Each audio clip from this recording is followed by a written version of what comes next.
بسم اللہ الرحمن الرحیم۔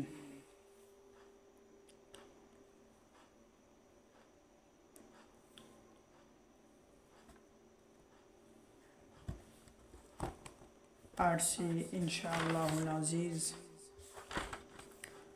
ہم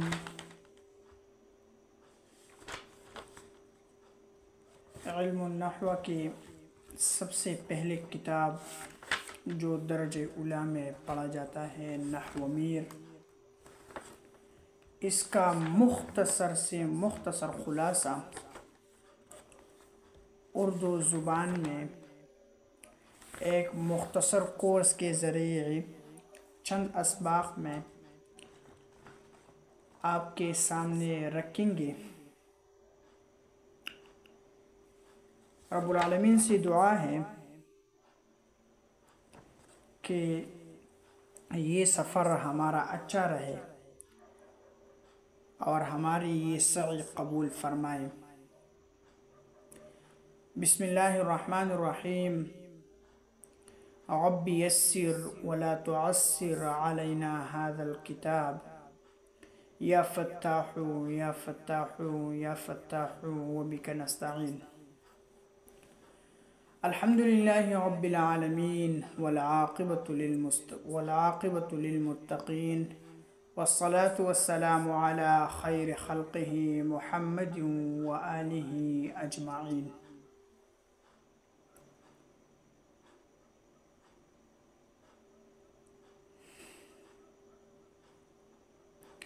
مصنف رحمہ اللہ نے کتاب کا شروع بسم اللہ سے کیا اور بسم اللہ کے بعد الحمدللہ پڑھا گیا۔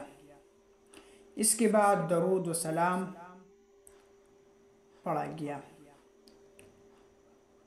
تو اس کے بعد مصنف رحمہ اللہ بسم اللہ اور الحمدللہ کے بعد جان لو اللہ تعالیٰ تجھے سیدھا راہ دکھائی کہ یہ ایک مختصر رسالہ ہے۔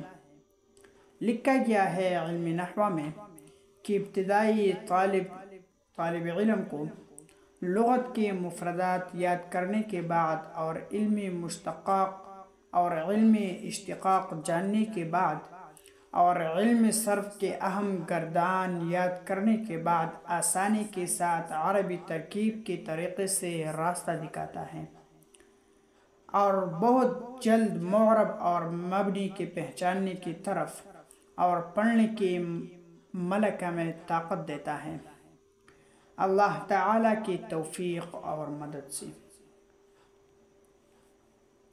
اس کتاب کا نام نحو میر۔ اس کے حالاتی مصنف کا نام علی ابن محمد ابن علی جرجانی ہے۔ سید شریف اور سید سند کے ساتھ بھی مشہور ہے۔ آپ کو میر بھی کہا جاتا ہے کیونکہ آپ کی اکثر کتابیں میر سے مشہور ہیں، جیسے نحو میر، صرف میر، میر قطبی اور میری عیسیٰ غوجی وغیرہ۔ 22 شعبان 740 ہجری میں آپ جرجان کے اندر پیدا ہوئے۔ علم حاصل کرنے کے بعد آپ نے شیراز میں سکونت اختیار کی۔ پھر جب تیمور لنگ بادشاہ نے شیراز پر حملہ کیا تو علامہ جرجانی کو اپنے ساتھ سمرقند لے گئی اور آخری عمر تک سمرقند میں درس و تدریس کا سلسلہ جاری رکھا۔ 6 ربیع الاول 816 ہجری میں 75 سال 7 ماہ اور 14 دن زندگی پا کر اس فانی دنیا کے دار عقبے کی طرح انتقال کر گئی۔ علم نحو کی تعریف۔ نحو کا لغوی معنی قصد کرنا اور اصطلاح میں هو علم بأصول يعرف بها أحوال أواخر الكلم الثلاث من حيث الإعراب والبناء۔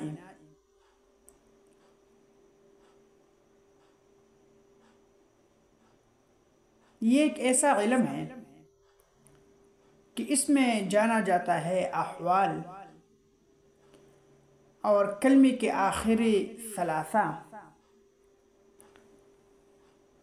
اعراب اور بنا کے طریقے سے۔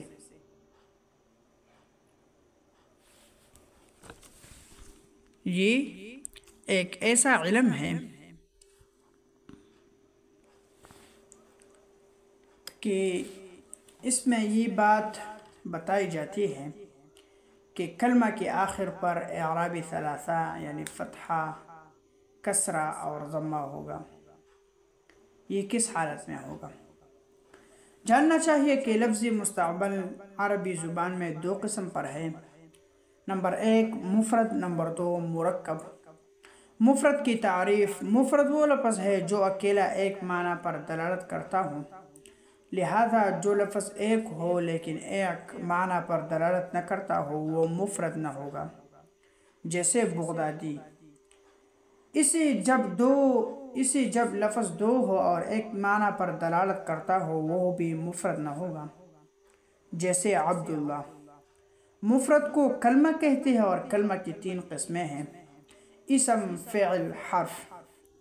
اسم کی تعریف: اسم وہ کلمہ ہے جو اپنے معنی پر خود دلالت کرتا ہو اور تینوں زمانوں میں سے کسی ایک زمانے کے ساتھ مقترن نہ ہو، جیسے کہ رجل۔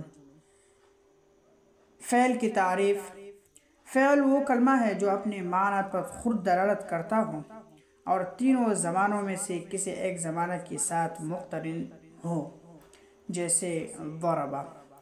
حرف کی تعریف: حرف وہ کلمہ ہے جو اپنے معنی پر خود دلالت نہ کرتا ہو بلکہ دوسرے کلمے کا محتاج ہو، جیسے حل۔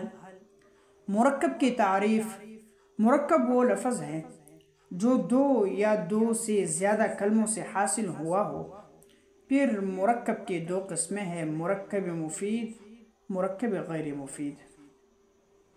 مرکب مفید کی تعریف: مرکب مفید وہ ہے جب کہنے والا اس پر خاموشی اختیار کرے تو سننے والے کو خبر یا طلب معلوم ہو جائے، اور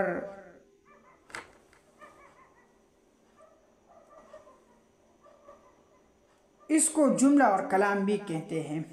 پھر جملہ کی 2 قسمیں ہیں: جملہ خبریہ اور جملہ انشائیہ۔ جملہ خبریہ وہ ہے کہ اس کے کہنے والے کی طرف صدق اور کذب کی نسبت کی جا سکتی ہے۔ پھر جملہ خبریہ کی 2 قسمیں ہیں: جملہ اسمیہ، جملہ فعلیہ۔ جملہ اسمیہ کی تعریف: جملہ اسمیہ وہ ہے کہ اس کا پہلا جز اسم ہو، جیسے زید عالم۔ جز اول کو مسند الیہ اور مبتدا کہتے ہیں اور جز ثانی کو مسند اور خبر کہتے ہیں۔ جملہ فعلیہ کی تعریف: جملہ فعلیہ وہ ہے کہ اس کا جز اول فعل ہو، جیسے ضرب زید۔ جز اول کو فعل اور مسند کہتے ہیں اور جز ثانی کو فاعل اور مسند الیہ کہتے ہیں۔ مسند حکم ہے اور مسند الیہ وہ چیز ہے جس پر حکم لگایا جا سکتا ہے۔